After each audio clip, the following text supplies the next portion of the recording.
All right. Good news for everybody who's an 890 jump owner, and especially if you're in the Evocati. In case you have not heard, this has literally just happened. Star Citizen 3.6.2 patch has gone to the Evocati. So, what does this mean? We'll break it all down. We'll let you know exactly the patch notes because they're pretty small anyway. But let's just jump straight into it. Strongly recommended players delete their user folder to the public client after patching, particularly if you can start encountering old character graphical issues or crashing on loading. The user folder can be found, blah blah blah. Database persistence wipe is yes. The current build is under NDA, which is no problem for me because I'm not Evocati. Please mod ETF merchant in Spectrum for updates testing instructions. Display session info is 1. The new settings will display a QR code that can be used to track down server information when looking at your bugs and videos. It can be disabled by putting 0. So, testing focus. 890 jump. The entire focus of this patch is the 890. There are a limited number of pads available to spawn a ship of the 890 size, and it'll be a slightly usual situation to have to encounter everyone on the server attempting to spawn such a large ship at once. As such, we expect there to be bottlenecks. If there are issues getting the bridge in time to take off, please let us know, as we suspect this may be an issue. Please be sure to crew up as much as possible. Known issues: 890 jump is missing some of its exterior LODs, so I haven't done that yet, which is fine because it's still on the roadmap. Obviously, there's still things to be done. The battle bridge currently lacks pilot remote control. So obviously, yeah. That's obviously where you, for example, there was a second deck, like a battle deck, where you could go down and you can control the ship from there. So, remote control, I'm guessing, is the ability to control the ship from that station, maybe. The door and the lift of the cargo room are moving faster than intended, which is weird.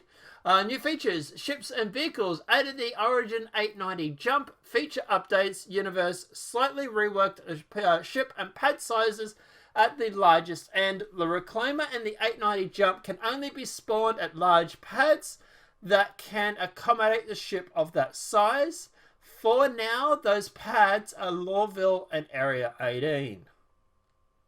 Bug fixes: technical, various performance optimizations.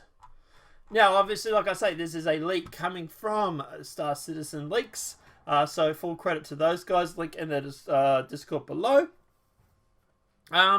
What's my view on this? It's interesting that they've gone through and they've removed the 890 from being spawned at Port Al-Azhar.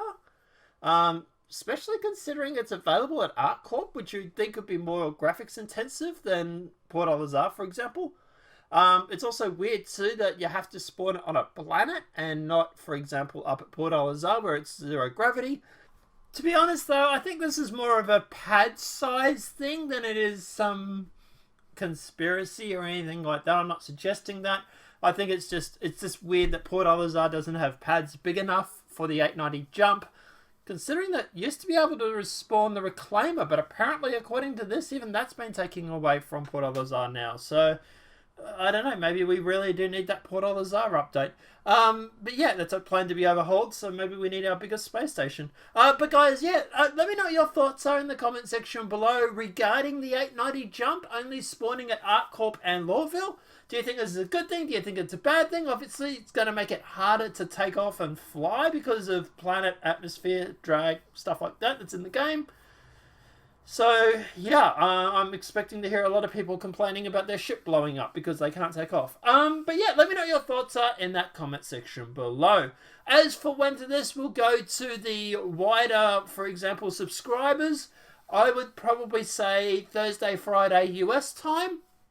We've literally just had Monday over in the US now, Monday afternoon. So I would suspect that we'd give them 3 or 4 days to play with it, test it, make sure there's no bugs or anything like that. And as presuming all goes well, I would say that we'd probably likely hit the subscribers towards the end of this week. and then probably open to the other PTU or all backers of the PTU probably early next week.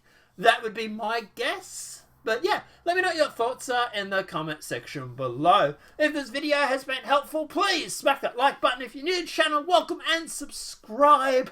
Apart from that, guys, I will see you in the next demonetized video from YouTube.